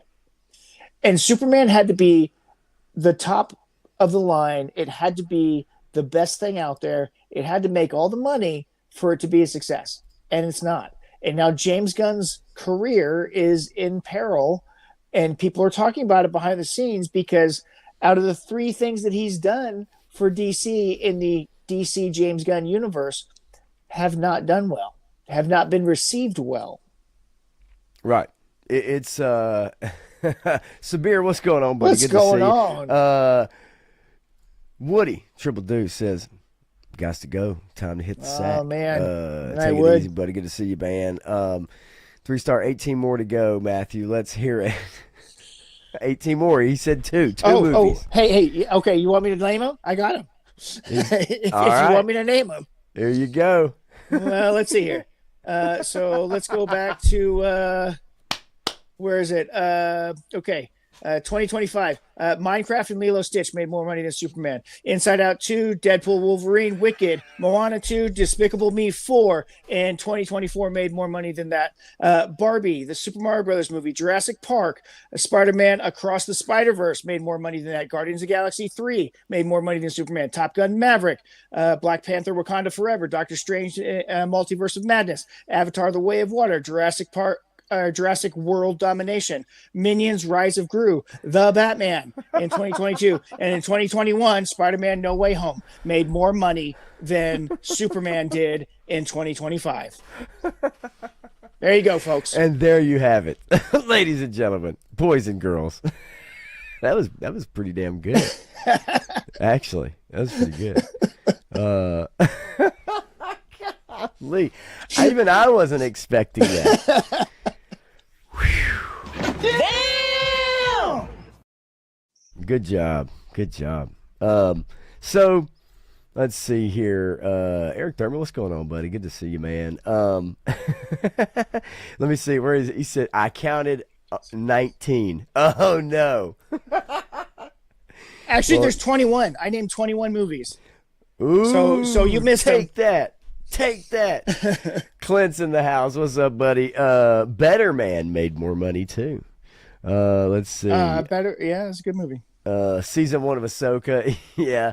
Definitely was not too entertaining. And bringing Anakin in. That's a cheap trick, man. It's a cheap trick. They knew that. They knew what they were doing with that. Yeah. So, either way, yeah, they've got a Star Wars problem. And they're still considering working Rey into this future. Oh, that's stupid. And I just don't. At this point, I just don't understand it. I don't know why that you would not go. Anybody that brings that idea, you have board members, you have shareholders, you have creatives. I just don't know how anyone would think that is a worthy idea. I just can't. I can't believe that. Yeah. Yeah. If they can make that work, then I'll believe it. But I just don't think so. And you know what's sad about that whole thing? I was actually, before The Force Awakens came out, I was so excited for Rey and Finn to be the heart of the next Star Wars venue, right? Yeah. I wanted to see them do well moving forward. I invested in the Rey character for my daughter. I was like, this is awesome. She's going to be great. And then they just threw it all away kind of in the first movie, but absolutely the second movie destroyed everybody's character. So, I mean, we've said it. That's what happens when you don't have a plan. Yeah. I don't think that I remember calling 3-Star on the phone after the second movie and Last Jedi, and I remember telling him, I was like, well, there's some interesting concepts in it. There's some stuff I think you might like. Yeah. There's some stuff that I think you're not gonna like. That are very controversial, and that had everything to do with how they handled Luke. Have you ever seen the movie Lock, Stock, and Two Smoking Barrels? Yeah. Okay, so you know the hard scene to understand. Well, okay, you know the scene where he loses the poker game, he loses all of his friends' money, and he walks out of that bar, and the camera work that they did because it was panned on him, and they were doing this whole thing. Yeah. That's how I felt coming out of The Last Jedi. Okay, my wife and I get home on the car, and we always talk about movies. All the way home, we talk about movies. It was dead silence the entire way home after watching The Last Jedi. I could and see we that. got home right as before we get in the garage, and we're like, "So what'd you think?" And I'm like, I don't know. That was weird. It was a punch in the gut. It was, we couldn't describe it at the time, but over time we realized what it was. It was a fucking shitty movie. Yeah, it's and Sabir kind of has it right here, man. The one assignment for 7 through 9. The one assignment that they had for 7 was to get the OT characters in one scene together. One scene. That's all they had to do. That's all they had to do. That would have created a lot of goodwill with the older fans to pass it off. Yep. And I think that they just, and how in the world you don't do that, I don't know. And did the idea come up and it got shooed away? Did it not come up? Which is just a real oversight of having these actors and not putting them together. Listen, the answer was stated. J.J. Abrams has said so. Oh, I forgot. Yeah, I just don't know. I don't know how. How do you forget I forgot. that? And you know what? The other big mistake that he made was that Leia went out and hugged Rey after and not Han's Chewbacca. Death. Yeah, that's so and not stupid. Chewbacca. It's the dumbest thing. And he admitted that was probably not the right decision there. It's still the same mindset now. They still have the same mindset. No, we haven't gone over Tron yet, Eric. We're about to. Just a second. Sabir, I agree with you. I did like Rogue One. I did too. And I liked the Andor TV series for the same reason. There was enough there with that movie. It was different. It was something interesting. I was engaged with the property. It didn't do as well as they wanted it to. I haven't gone back to look at the budgets to know if it was actually profitable or not. And it may have been fairly profitable, but for the most part, I mean, that one and the Force Awakens are the only ones that ever made a dime for them. The one thing I definitely say about Rogue One is that, like, I did enjoy Rogue One. There are some issues in there. Saw Gerrera, that scene, that character is kind of weird. Did you watch the Clone Wars? Did you see him through the Clone Wars? No, 100%. Okay. I've watched it all. And I'm one of the people that likes Clone Wars. But but the one thing I'll say about Rogue One that is difficult is, as much as I like the Vader scene at the end of the movie, it is extremely difficult to go from watching that to A New Hope, and like watching Vader then come into the ship and just pick a guy up by his throat. You know what I mean? Yeah. Like, he's sitting there just badass, crazy powers, and just, and then, you watch A New Hope and it's like not even close, right? And I get it. It's because it can't be. But if you ever decide to watch those in that order, it is very stark going from the end of Rogue One to A New Hope. It's like, wait a minute. And of course, we all know of the fight scene between him and Obi-Wan at the end. As a kid, it was amazing. But now that we've seen all this other fighting and all these other, actors and the skills that have been taught to them, it's difficult to watch that scene with Obi-Wan and Vader on the Death Star. Let's see here. Uh-oh. I was froze up for a second. Oh, no. See, I'm telling you, man. They lost me when Kylo's Dumbo ears made an appearance. Put the mask back on.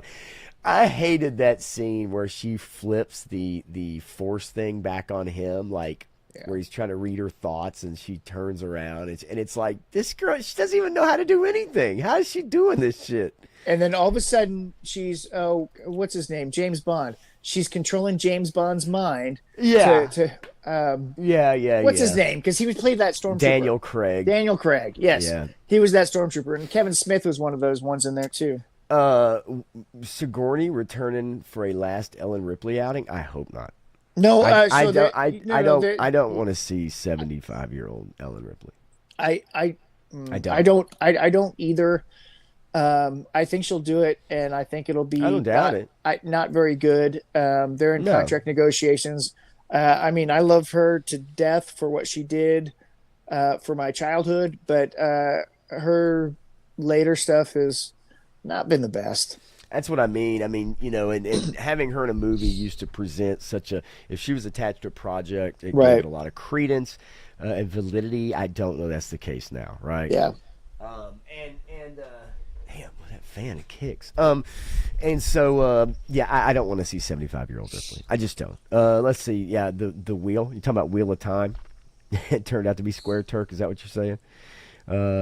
Let's remake the wheel better, and it turned out to be square. Oh no, okay, I get it. Yeah, yeah, that makes sense. I mean, the Force Awakens was basically a remake of A New Hope, and so on and so forth. Andor, yeah, that's my jam too, Sabir. I got to tell you, I absolutely love that show. I really good. It was good. Anyone and everybody to watch it. Season 1 is a little difficult to get through if you're not in the right frame of mind for it. Season 2 kind of hurts a little bit of lore for me, but it was still good. Bit. So yeah, with the Gorman invasion, I guess. Yeah, That's what you're talking about. Yeah. Yep. But they do reference Tarkin though landing his ship like 30 years, 20 years earlier or something like that. So they didn't take it completely out. Right. Let's see here. Graf says after that they did to Arnold in Terminator movies. I'm prepared for the horrible alien script they'll toss Sigourney in. Yep. I mean when they turned the Terminator into a cupped drapist. Yeah. I mean, there's some wordplay there for sure.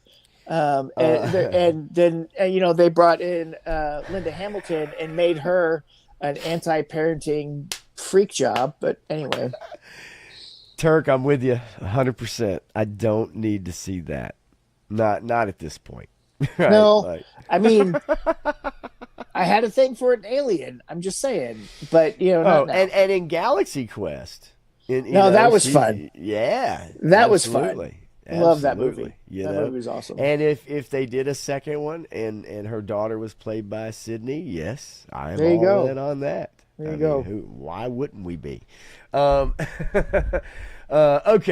so let's give our Tron reviews. We can both go at the same time. It doesn't matter.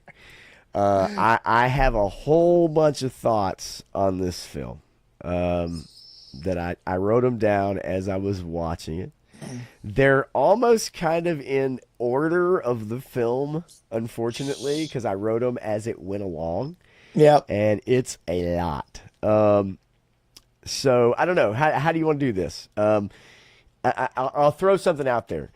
Trent Reznor definitely wants you to know that he's an executive producer on this film. Yeah, man, that was all over the place, wasn't it? It's in it at the beginning, and I saw he's an executive producer because when they start talking about Depeche Mode and love of Beethoven or whatever the fuck, Mozart. It was 80s music. Right. It was Mozart and Depeche Mode, and there's this whole music thing. That is all Trent Reznor. I guarantee you that is all Trent Reznor for that portion of the dialogue. In my opinion, I think that's something he had some kind of influence in, where that's him trying to say, he had to slip in that whole music thing about Depeche Mode.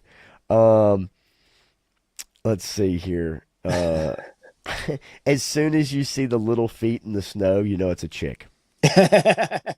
Right? You see the riding through the snow to the little bivouac thing or whatever, right? The little shack that she has.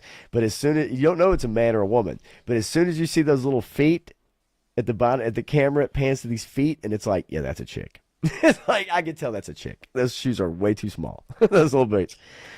So just real quick, Yeah. TLDR. Okay. Some people are gonna like this movie. If you stop to think about it for a minute, you may change your opinion. If you watch the previous movies, you're probably going to be disappointed. And I would also say, if you're looking, this is not the visual spectacle that I think people were making it out to be. No, definitely not. When you make a Tron movie, the movie is supposed to take place on the grid, right? It doesn't take place in the real world. It takes place on the grid. And the grid is a closed network. Okay, that's another problem. Right. It's a closed network in a closed system. And that's why it was a problem, right? That's why they had to go into the grid to get it, because it was not, you can access the system outside of it. It was not the internet. It was an intranet, right? Right. And so there are so many plot holes in this movie. It doesn't make any sense. And if you expect it to follow Tron Legacy, it does not. There is nothing from Tron Legacy that is really in this movie at all. I would like to know, I guess, how many people are like Tron fans. Okay. Like, and how many people that really like know the lore, remember the first movie, saw Tron Legacy, or, which I suspect, is a lot of people kind of say they're fans of Tron, but they really don't remember a whole lot about it. They remember the light cycles and the discs, and they remember the look. Yeah, I like Tron. Tron's cool, but it's like, do I really know anything about Tron? I don't even fall into that category, okay? I really don't have any feelings for Tron as a IP. I don't have any feelings for the characters from the original movie. To me, when it came out originally, even though it was neat for its time and the reasons why it was made and all that stuff, even then as a kid, I still just, for whatever reason, just wasn't enamored with it. When I finally did watch it, I was bored, to be quite honest with you, even, years later. So for me, coming at this movie was just like, hey, maybe it's just a fun action movie. I'm not going to put too much into the lore. I'm not going to try to delve into the plot specifics of it. Maybe I'll come at it from like, maybe this is just fun. It's goofy. It didn't even scratch that itch. It's really bad dialogue. It's really bad dialogue. It's a very basic bitch plot. Character motivations, we really don't know character motivations. We have a guy that's a program who wants to be human for some reason. I thought because Rain. Yeah, oh, that's right. Because he felt Rain when he heard. He didn't even feel it. Yeah, he didn't even feel it. He saw it and he heard it. I thought they were going to make him fall in love with his Asian waifu. Okay. No, you can't have a love story in a Disney movie. Okay, well, you're right, but I could have sworn the way they acted to each other in some of those scenes that they were falling in love. It really made it out like some of those scenes, the way they're looking at each other, the way she's looking at him, some of the questions she asks him. I do think that this movie is a Jared Leto vehicle to make people like him again. Yeah, possibly. I mean, I don't know. Sometimes I think he's a talented actor, and then sometimes I'm like, what the hell's going on? He's not good in this. The dialogue is very stunted. It's very just, it's matter of fact. And let's put it this way too. Okay. In the 90s, I loved 9 Inch Nails. You know what ruined 9 Inch Nails? Sheryl Crow. Okay, when Trent Reznor got into relationships and had a moderately successful relationship. His music career tanked. Okay, the Nine Inch Nails White Album was so bad, and everybody said it at the time. They'll say it now too. He lost that angst. He lost whatever it was that he had. Okay. And the band broke apart. And, 30 years later, you bring the band back together to make a soundtrack for an album. And guess what? It's lackluster. Well, there's chase scenes. There's not chase music. It sounds like the character selection screen on a video game, right? Or like a menu selection screen. Eric Thurman says theater or wait. I'll tell you that in just a second. Okay, at least for me. And Matthew did see it at the theater. I sailed the high seas. Matthew saw it at a theater. I'll let him tell you what the theater was like while he was there. Turk's kind of a Tron fan. Sabir says hasn't really garnered any positive reviews from people.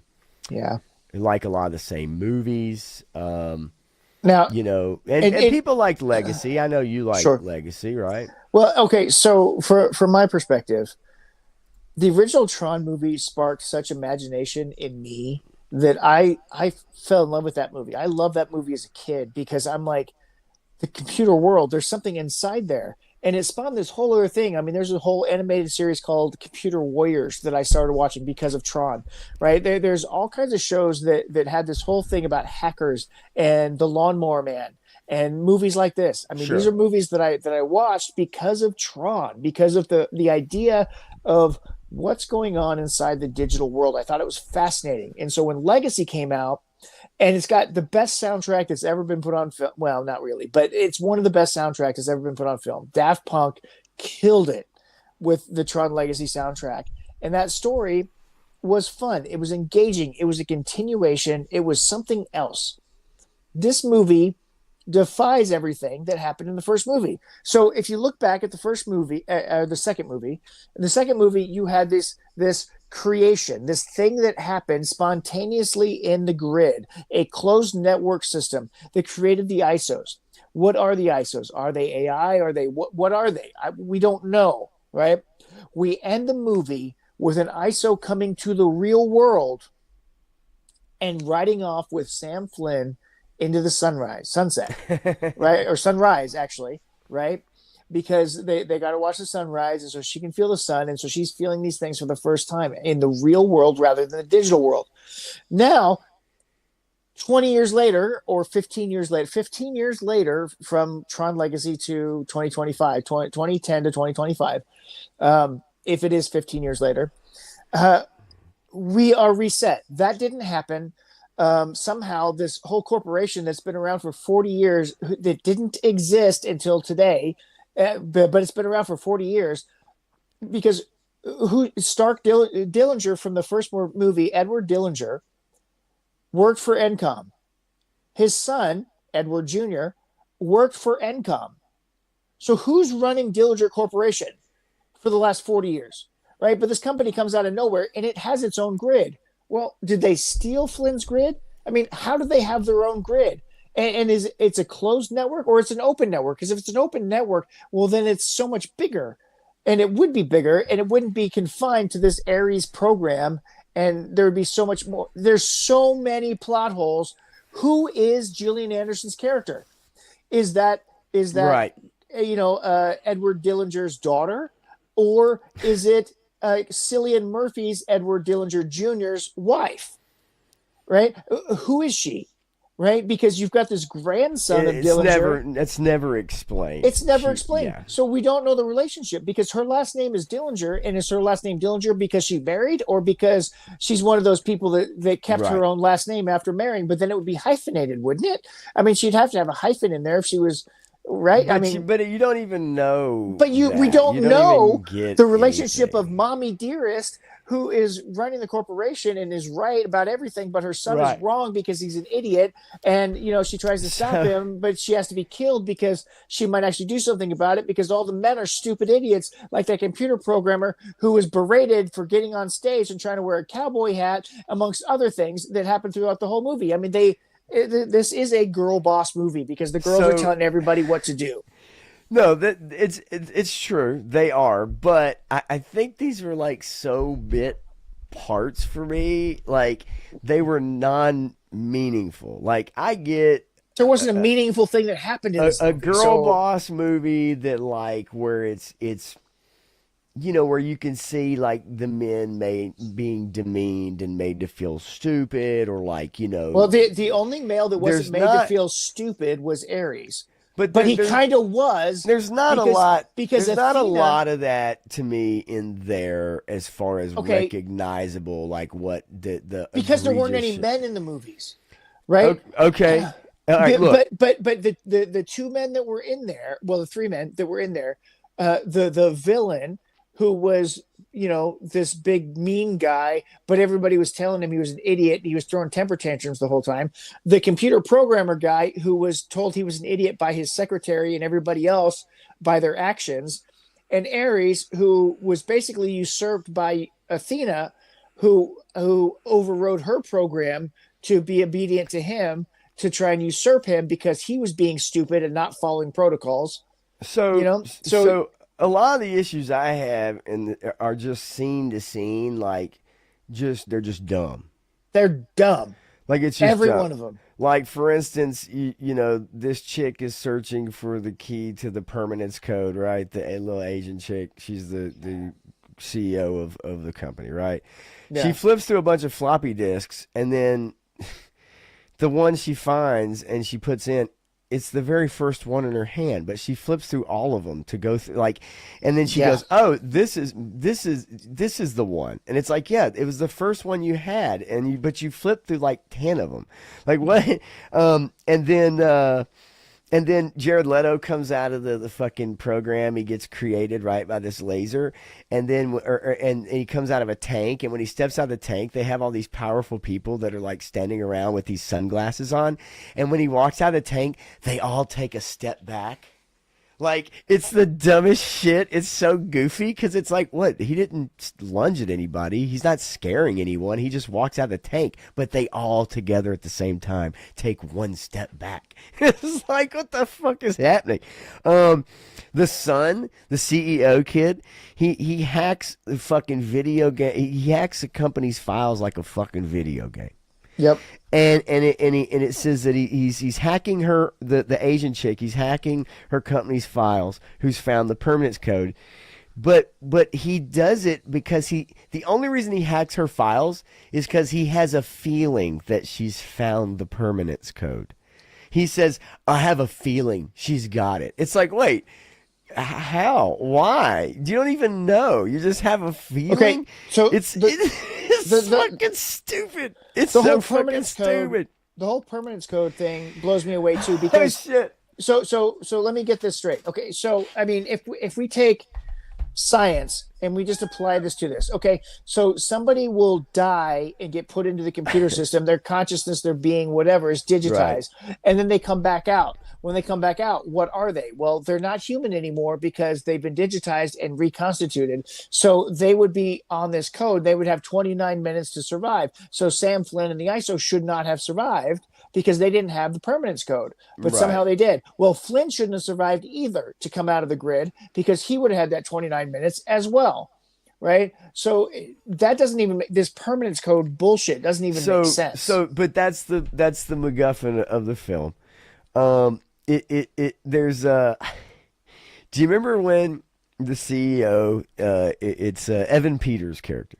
He's the CEO. He's the maniacal CEO who is trying to steal this code, and he wants it, and he wants control over the military, whatever. Anyway, you remember when he sends them on their mission in the real world, and they go driving past him, and he acts like a fucking flag girl at a fucking illegal Tokyo race. He literally does like this, and then as they drive past him, he turns around. It's like, what the fuck is happening? This dude looks like a flag. She's the race starter in fucking Fast and Furious 2, Tokyo Drift or some shit. No, Tokyo Drift. Then the cycles. Well, I know, whatever. Fuck it.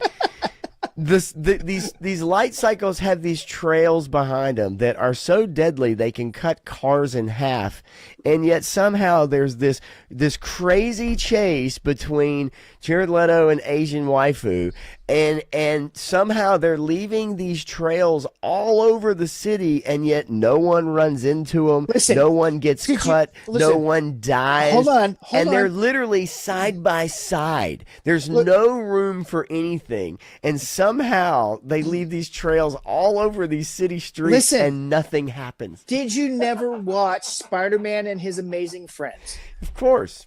Okay, so Iceman was leaving trails all over the place, right?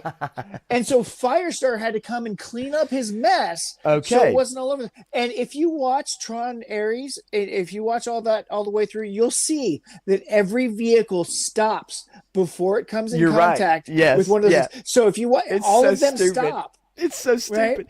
Right? And so none of them are cut in half. They all stop. And we don't know how long they last. We don't know if they go away ever, right? If the program, they could be there forever. I mean, at least 29 minutes. 29 minutes. And so as soon as the thing drops, but then we see later in the combat things when they're okay, so they're spinning around these things, they're creating these lines, making X's in front of them, and they walk right through it. So they should have already de-res themselves, number one. Okay, number two, you see that over a short period of time, that catches up. So that one isn't permanent, right? So that one actually, stops itself. So it eats itself up. But they should have already, split themselves in half from going like this with their freaking batons. Okay. Right? I mean, the whole streaking thing is ridiculous, and nobody explains any of it. It made no sense. I mean, I'm talking like miles long of these lines that literally cut a police car in half in the early part of the movie, but somehow nothing ever happens. Then it is the endless line of cocaine that they're sniffing up each other's butts. Yes. You had the Asian chick somehow able to start a light cycle, even though she has no idea what it is. She's able to start one and drive it across town. She just starts pushing buttons on it, by the way, and it fires up. Now, this is Rey and the Millennium Falcon levels of stupidity. Yeah, out of nowhere, she picks up this thing that she doesn't even know how to freaking turn on, and figures out how to turn it on and drive it. Right. When she's never had any experience with anything from inside the grid, which should be so incredibly foreign. She gets sucked into a laser gun in front of the police. But nothing is ever mentioned about it. She's put inside the fucking program or whatever the fuck, and inside a computer or whatever. And the cops literally watch her get disintegrated into a gun by the evil CEO guy in a helicopter. From his helicopter. And no one says anything about it. They don't even go, famous CEO Eve Kim sucked up into a gun. Nothing. It's nothing. Famous CEO Eve Kim disintegrated in front of our eyes. So she's dead now and doesn't exist anymore because she was just disintegrated by this laser beam that this Dillinger Corporation helicopter fired from its porthole, and by flight records we know that was the CEO who was in there firing that gun. Remember the Tinder scene when they're doing about 130 miles an hour in this fucking tricked out race car, and they have a Tinder scene where he understands the human condition and Depeche Mode? Then they go in an elevator, and Summer Breeze is playing in an elevator in this corporate fucking dude. I'm telling you, this is the stupid shit I pulled out of this movie. Oh, it is man. so dumb. Then okay, lesbian Star Wars bitch. She just she's the black chick, right, that Sabir was talking about. He mentioned earlier. He said the female program, right? All right, look, terrible. Absolutely terrible. At one point, she's chasing Asian waifu chick. Asian waifu chick starts crawling under arcade machines. And instead of just walking to the side where she's crawling under the arcade machines, lesbian Star Wars bitch just starts flipping arcade machines one by one at a time. As Asian waifu climbs underneath one by one, each arcade machine gets thrown in the air one by one. And it's like, that's the slowest possible way to chase after this chick. Just walk to the end. Just go around the arcade machines. It's like the pinball machine. Just go around them and then just stand there. Like, you don't have to pick each machine up one by one and throw it in the air. It was so goofy, dude. Let's see. I mean, look, I have too many. I can't. I have so many. No, I just can't. Okay, I so can't. Should they see this okay. in the theater? Should No. they see this in the theater? No, you shouldn't see this at all. Okay, so the grid in the original show, in the original movie, was an intranet. It was a contained network, right? Now apparently it's connected to this other one. But guess what? The one that they are trying to get into, the backup that they're trying to get into gets destroyed. Right? But somehow, while Ares is in this backup, he's in this backup that got destroyed. Okay, it's gone. There's no way out of it. He somehow gets connected to the old backup that's in the old system. You know, it's in Flynn's arcade because we got to show Flynn's arcade, right? And gets reconstituted there, even though that grid doesn't exist anymore because Sam Flynn is wearing it around his neck, according to Tron Legacy. And it's not plugged into the Flynn's arcade anymore. But somehow there's a back door from this other closed system that's not connected. And he appears there. In Flynn's arcade. In Flynn's arcade, because we got to show Flynn's arcade. Member berries. It's one of my notes. This is nothing but member berries, this whole movie. And that's how he comes out to save the day when it's not possible for him to come out from the system he was actually in. And it was a closed system. Do you not understand what a closed system is? It was not connected to the internet. It was not connected to anything else. And so this whole thing, none of it makes any sense. So I see people in the chat, and they're like, you know, this is comedy gold. Like this mofo spoils it. Look, here's the deal. This movie is about basically an evil CEO who can bring programs to life. They only last for 29 minutes. He's selling this to the military and different nation groups, but he doesn't tell them that they only last 29 minutes. He can create tanks. He can create the ultimate soldier, blah, blah, blah. He fails to tell them that it only lasts for 29 minutes. He knows someone who somehow he knows she's cracked this code, and she created a tree of oranges that stay alive out of a program for more than 29 minutes. So his war soldier, Jared Leto, he sicks him to get the chick who has the code, because he wants it for himself. Then it becomes a thing of Jared Leto turning the corner, realizing he wants to be permanent. He wants to know about the permanence code so he can be more. He doesn't keep dying every 29 minutes. He's brought into the real world. And so then the black chick, the Star Wars chick, after he turns and decides he's going to save this Asian girl who gets sucked up into the program. Because they had a moment of humanity together. They had one moment about Depeche Mode. So then he rescues her out, and they get out of the program world. I'm just trying to dumb it down. Actually, so it was actually about her showing compassion to him. You're right. Realizing that you're an actual being. And can I trust you? Okay, so here's the thing. His right-hand man, Jodie Turner-Smith, the black lesbian Star Wars chick. That's what I call her in this movie. She becomes the new war soldier, and she has to now track down Jared Leto and his Asian waifu, who has the code, and she's told by any means necessary. Yeah, eliminate him as long as you retrieve the code. She ends up turning on the CEO and his mom by killing Gillian Anderson's character, the mom, who we don't really get much explanation about her. The only thing she's good for in this movie is to literally tell her son, you shouldn't do that. You shouldn't do that. Don't you do that. That's dangerous. You shouldn't do that. That's wrong. Morally incorrect. Yeah, that's her only purpose in this film. So just to break it down, that's the gist of the film. Jared Leto is a bad guy. He turns good. He saves this Asian chick who has the ability to turn him into a permanent program in the real world. And that's the only reason he does it, is because he wants the permanence code. Right. Until Jeff Bridges tells him, Well, it should be the impermanence code because now you only have one life and you're just going to be a human and you're going to die like everybody else.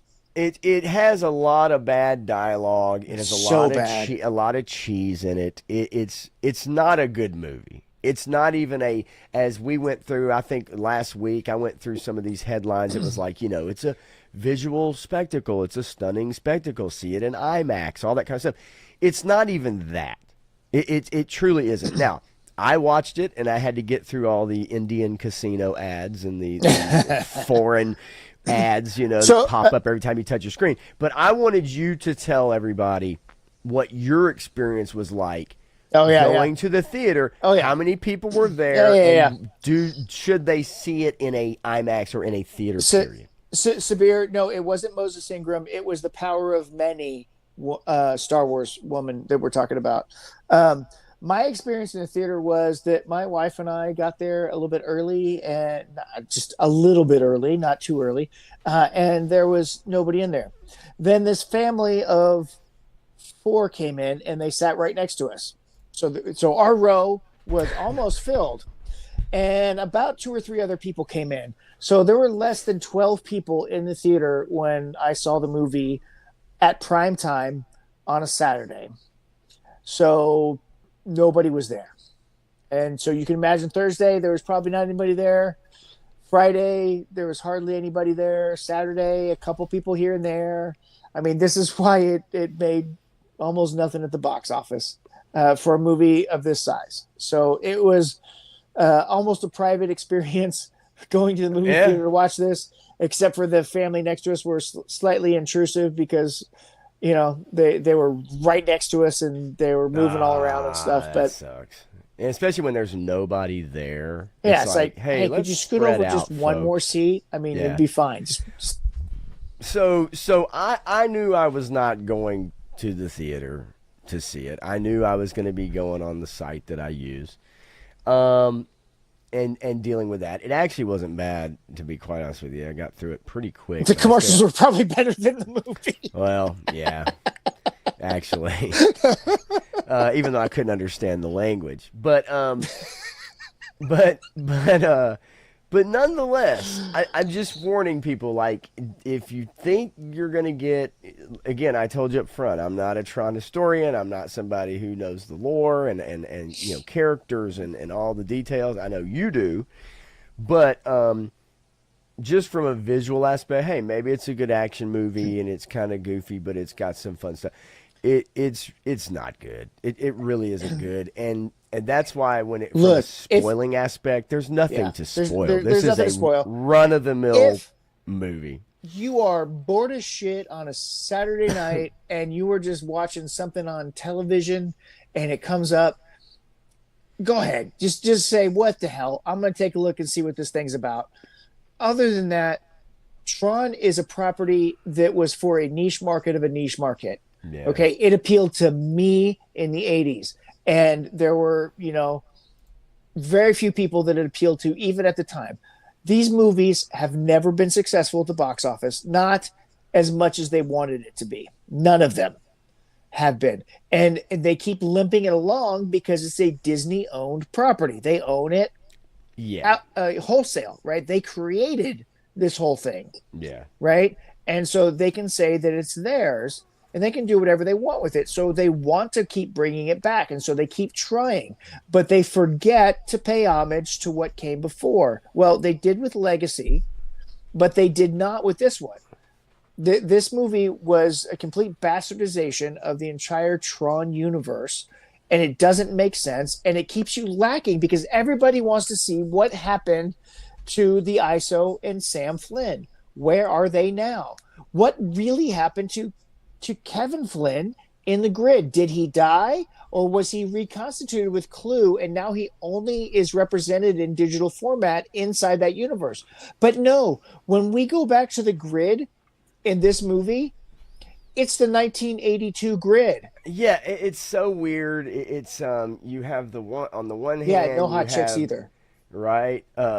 You have the one hand, you have kind of the newer computer age where they're infiltrating the program. They have to steal the file on the Asian chick so they can like learn all about her and her life and all this kind of, it's, and it shows the characters running through and all this. But then when he goes back, he's literally riding an original light cycle, right? And he sees Jeff Bridges. Well, and it's still got the crack in the wall from where they broke through. And then, I mean, this is all member berries, right? And so you're seeing this play out.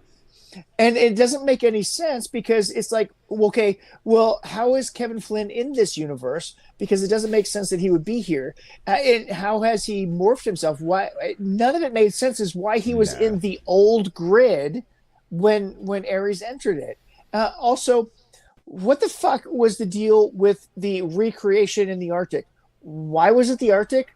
Why was it a recreation of Finn's library? Because they had one at the Historical Archives at NCOM, and apparently there's still one in the basement of Flynn's arcade. At the very end of the movie. So how are these things all connected? Because apparently they are, even though they're closed networks. It's just frustrating. It's just like I said, as somebody who truly doesn't necessarily care nor know a lot about the lore and stuff. It's just, even just as a movie, it's a bad script.